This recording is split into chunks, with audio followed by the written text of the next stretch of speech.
আমি কারো মতো হতে চাইনি, চেয়েছি শুধু নিজের মতো থাকতে, যেখানে হাসি আমার নিজের হবে, কান্নাও হবে আমার নিজের, কারো ছায়ায় দাঁড়িয়ে নয়। নিজের সক্রিয়তায় বাঁচতে চেয়েছি আমি। আমি কারো মতো হতে চাইনি, কারণ নকল করে পাওয়া পরিচয় একদিন হারিয়ে যায় সময়ের সাথে, কিন্তু নিজের সত্যিকারের রূপ চিরকাল টিকে থাকে। হয়তো এই পথে সমালোচনা এসেছে, একাকিত্ব এসেছে, তবু গর্ব আছে। আমি আজও আমার মতো আছি, কারো মতো হওয়ার প্রয়োজন হয়নি। সুপ্রিয় দর্শক, আসসালামু আলাইকুম। আমি লাকি, ঢাকা থেকে বলছি। লাকি স্পিনি ওয়ার্ল্ডের পক্ষ থেকে আপনাদের সবাইকে শুভেচ্ছা জানাচ্ছি। কাছে কিংবা দূরে, দেশ এবং দেশের বাইরে, যে যেখান থেকে আমার আজকের ভিডিওটি দেখছেন কিংবা দেখছেন না, আশা করছি আল্লাহ পাকের অশেষ রহমতে আপনারা সবাই খুব ভালো আছেন।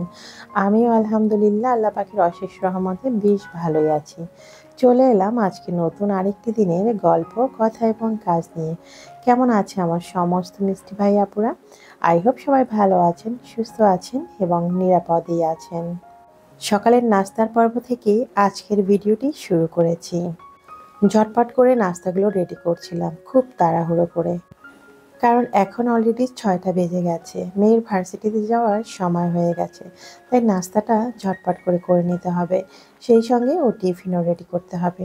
তো প্রথমে হচ্ছে নাস্তা রেডি করে নিচ্ছি, তারপরে ও টিফিনটা রেডি করে নিব। একদিকে সকাল সকাল উঠে ভালোই হয়, কাজগুলো কিন্তু তাড়াতাড়ি করা হয়ে যায়।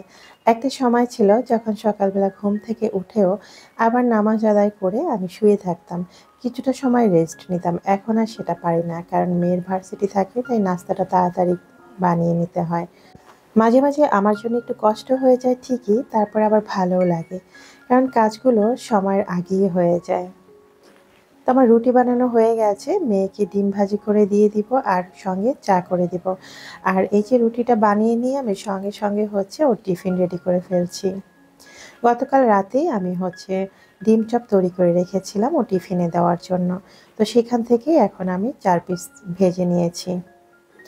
যদিও 2 পিসের বেশিও কখনোই খাবে না, আমি একটু বাড়তি সবসময় দিয়ে দিই, কারণ সাথে তো ক্লাসমেট থাকতে পারে। সেই কারণে যতটুকু প্রয়োজন হয় তার থেকে একটু বেশিই দিয়ে দিই।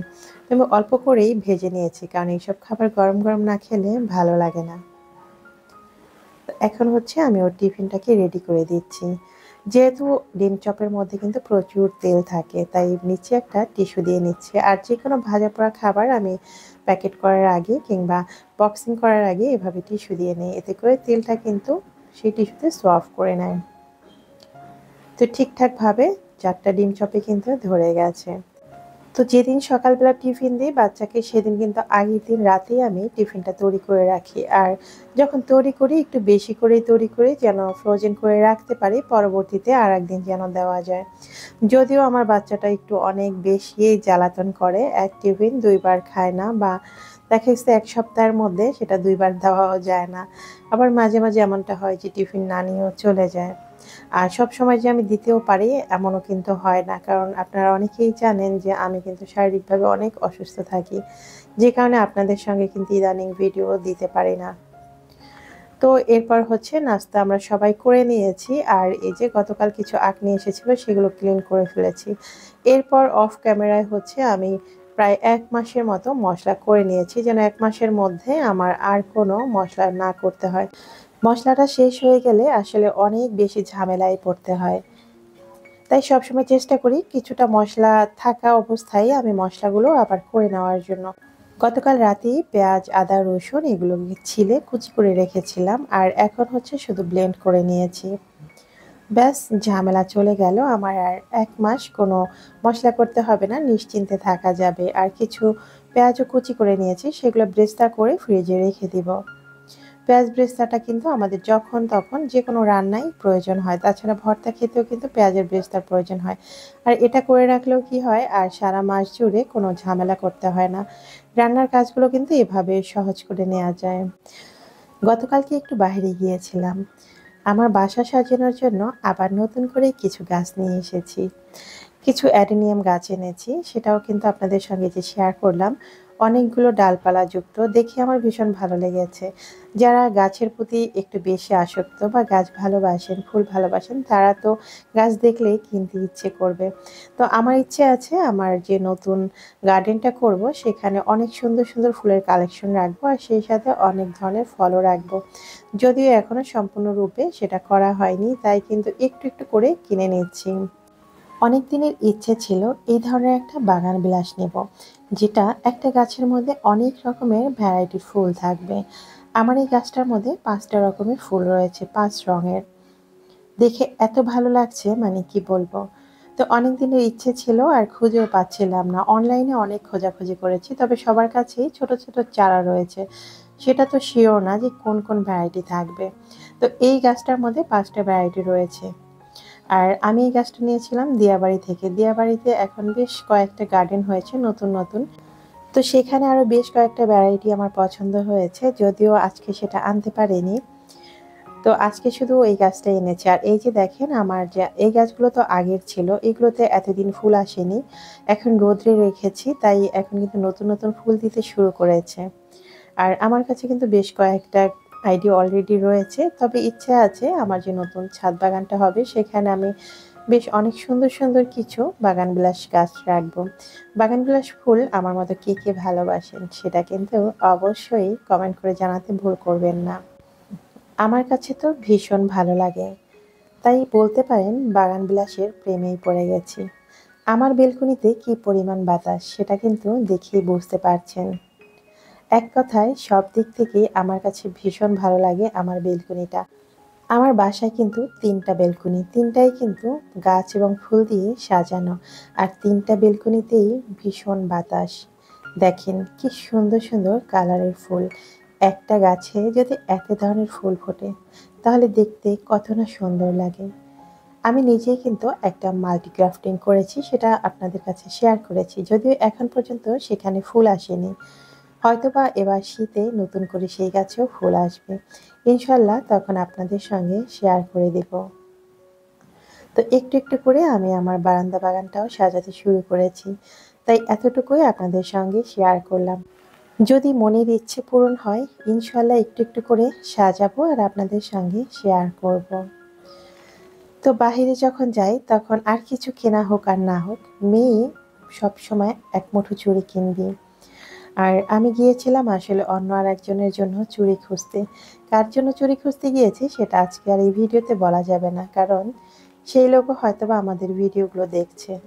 কিন্তু আমি সেই সাইজের কোনো চুড়ি পাইনি, তাই নিতে পারিনি। অবশেষে মেয়ে তার নিজের জন্য 2 মুঠো চুড়ি এনেছে।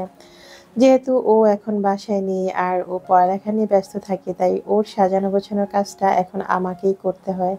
তাই আমি এখন চুড়িগুলো সাজিয়ে রাখছি। একটা সময় নিজের জন্য অগণিত চুড়ি কিনেছি। কেন জানি না, মেয়ের জন্মের পর থেকে ওকে সাজাতে আমার বেশি ভালো লাগে, আর ওর জন্য কিছু কিনতে পারলেই আমার কাছে বেশি ভালো লাগা কাজ করে। আসলে প্রতিটি মায়ের ক্ষেত্রে হয়তোবা এমনটাই হবে। তাই নিজের জন্য এখন আর চুড়ি তেমন একটা কেনা হয় না বললেই চলে। হয়তোবা কখনো যদি প্রয়োজন হয় কোনো অনুষ্ঠানের জন্য। এছাড়া খুব একটা কিন্তু চুড়ি আমার এখন পরা হয় না। আর যেখানেই যাই না কেন সেখানে তো বোরখা পরেই যাওয়া হয়। তাই চুড়ি পরার সময়টা কোথায়? তাই মেয়ের জন্যই কিনে কিনে এভাবে আলনাটা ভরে রাখছি আর নিজের ইচ্ছে এবং শখগুলো পূরণ করছি। তো একটু একটু করে কিনছি আর আস্তে আস্তে কিন্তু ওর আলনাটাও ভরে যাচ্ছে।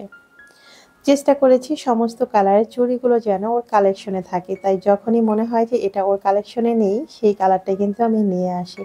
আর চুড়ি মানেই হচ্ছে রেশমি চুড়ি। রেশমি চুড়ি আমার কাছে সব থেকে বেশি ভালো লাগে।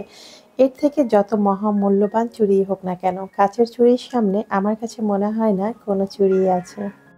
তো চুড়িগুলো সাজিয়ে নিলাম, এখনো হচ্ছে মেয়ের ওয়ার্ড্রোবটা একটু পরিষ্কার করে নিব। যেহেতু ও এখন বাসায় থাকে না, তাই ওর কাজগুলো কিন্তু আমাকে করে দিতে হয়। আর বেশ কিছু কাপড় চোপড় ক্লিন করে সেগুলো শুকিয়ে নিয়েছি। বেশ কয়েকদিন পর্যন্ত ওয়াশিং মেশিনটা একটু নষ্ট হয়ে আছে, তাই কাপড় চোপড় আমাকে নিজের হাতেই ক্লিন করতে হয়। কি করার, কিছু তো করার নেই। সব কাজ করতে ভালো লাগলেও কেন জানি না আমার কাপড় চোপড় ক্লিন করা একদমই ভালো লাগে না। তবে হ্যাঁ, প্রতিদিনের কাপড়-চোপড় প্রতিদিন যদি আমি সাবান দিয়ে পরিষ্কার না করি, সেটা কিন্তু আমি আর ২য় বার ব্যবহার করতে পারি না। সেই অভ্যাসটা তো রয়েছে। কিন্তু কাপড়-চোপড় পরিষ্কার করাটাই ভালো লাগে না। তারপরেও কিছু করার নেই। কিছু, কিছু সময় থাকে আমাদেরকে ইচ্ছে না থাকলেও সব কাজগুলো করে নিতে হয়। তো এখন আমাকে নিয়ম করে প্রতিদিনই কিন্তু কাপড়-চোপড়গুলো ক্লিন করতে হয়। কাপড়-চোপড় গুছিয়ে নিয়েছি। মোটামুটি হাতের অনেক কাজ শেষ করে ফেলেছি। এখন চলে এলাম রান্না করতে। যেটা আমাদের নিয়ম অনুযায়ী করতেই হবে। তো রান্না করার জন্য আমি কিন্তু গতকাল রাতেই সবকিছু গুছিয়ে রেখেছিলাম। প্রতিদিনই এই কাজটা এখন করে থাকি। এতে করে সকালবেলা ঝটপট করে রান্না করে নেওয়া যায়। আর আমার ছেলেটা যেহেতু ১১টার মধ্যেই স্কুলে চলে যায়, প্রতিদিনই চেষ্টা করি ওকে গরম খাবার রান্না করে খাইয়ে দেওয়ার জন্য। তো তাই চেষ্টা করি ঝটপট করেই রান্না করার জন্য। আর তাড়াতাড়ি রান্না করার জন্য আমি আগের দিন রাতেই সবকিছু গুছিয়ে রাখি। বলতে পারেন এতে করে আমার রান্নাটা খুব সহজে হয়ে যায় আর সকালবেলার কোটা-কাটার যে ঝামেলাটা থাকে সেটা করতে হয় না। আর সকালবেলা যদি আপনি কাটাকুটা করতে যান তাহলে দেখবেন অনেকটা সময় চলে যায়। আর সেই সময়টা যদি সকালে না ব্যয় করতে চান তাহলে দেখবেন যে সংসারের অন্যান্য কাজগুলো ততক্ষণে করে নেওয়া যায়। আর সবকিছু গোছানো থাকলে মনটাও দেখবেন একদম ফ্রেশ থাকে। রান্না করতে কোনো ঝামেলাই লাগে না। তো আমি এখন হচ্ছে ঝটপট করে রান্না করে নিচ্ছি যেহেতু আমার ছেলে স্কুলে চলে যাবে। তো আমি এখানে একদিক থেকে লতি রান্না করতে দিয়ে দিয়েছি আর আজকে হচ্ছে হাতে মাখিয়ে গরুর মাংসটা রান্না করব। তো ভাবলাম যে সমস্ত মশলা যেহেতু কড়াই আছে আর আজকে তো মশলাগুলো সব নতুন করে নিয়েছি, সেখান থেকে আমি মশলা তুলে রেখেছিলাম আজকে রান্না করার জন্য।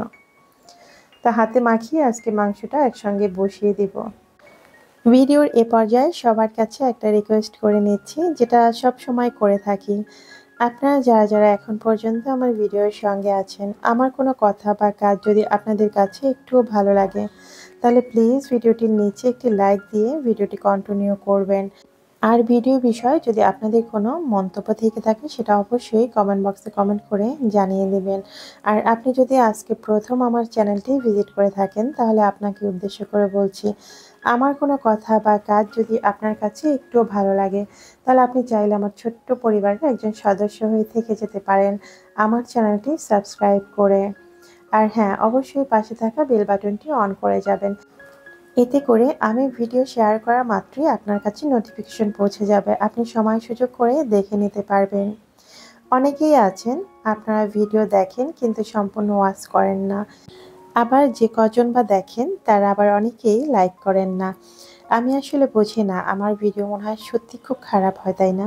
এটা মাঝে, মাঝে ভাবি। তাই এখন কিন্তু ভিডিও দিতে খুব একটা ভালোও লাগে না। ইউটিউব প্ল্যাটফর্মটা এমন একটা জায়গা, এখানে যদি কেউ কাউকে সাপোর্ট না করে বা আপনারা যদি ভালো না বাসেন, তাহলে কিন্তু সেই জায়গায় কাজ করে কোনো মজা নেই বা আমরাও খুব বেশি দিন এখানে কাজ করার আগ্রহ পাবো না। আগ্রহটা মানুষের হারিয়ে যায়। তো আশা করছি আপনারা সবাই সাপোর্ট করবেন বা আমার পাশে থাকবেন। এতে করে পরবর্তীতে আমার ভিডিও তৈরি করার আরও আগ্রহ জাগবে।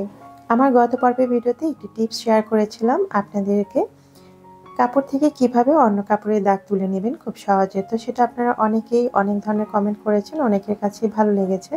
একজন আপু জানতে চেয়েছেন আমি যে গরম পানিতে কাপড়টা সেদ্ধ করেছি, তারপরে কাপড়টা কুঁচকে গিয়েছে কিনা। না আপু, কুঁচকে যায়নি। আর কিছু, কিছু কাপড় আছে কুঁচকে যেতে পারে, সেটা হচ্ছে যেসব কাপড়ের মধ্যে একটু প্লাস্টিক টাইপের সুতা থাকে। আপনারা নিশ্চয়ই বুঝতে পারছেন যে আগে বলতো একটা সময় যে কিছু কাপড় রয়েছে সেটা নাকি পলিস্টার বলে। তো যাই হোক, এখন হয়তো সেই ধরনের কাপড় নেই। তবে আপনি জর্জেট বলেন বা যেকোনো কটন কাপড়, অর্গানজার কাপড় বা আমরা বোরখায় যে কাপড়গুলো ব্যবহার করে থাকি, এই সমস্ত কাপড়ই কিন্তু আপনি গরম পানিতে সেদ্ধ করতে পারবেন, কোনো সমস্যা নেই।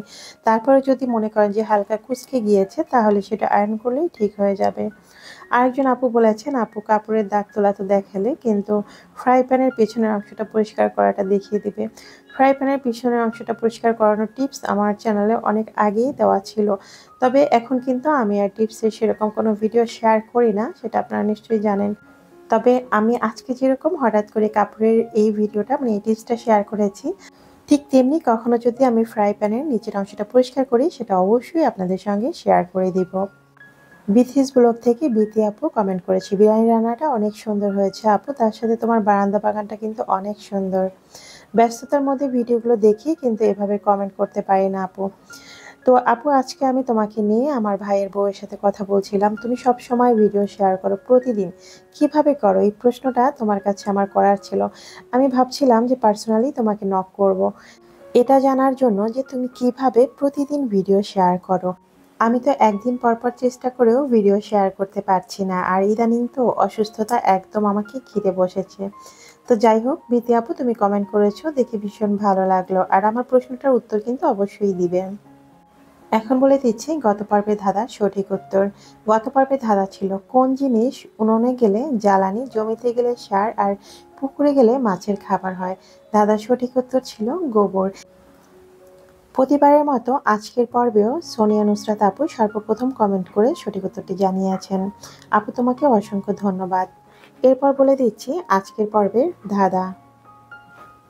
আজকের ধাঁধা হচ্ছে, বাড়ির ঘেটে থাকে, গাছের ডালে থাকে, সাইকেলে থাকে, বলুন তো কি? আশা করছি আমার বুদ্ধিমান ভিউয়ার্সরা খুব দ্রুতই কমেন্ট বক্সে সঠিক উত্তরটি জানিয়ে দেবেন।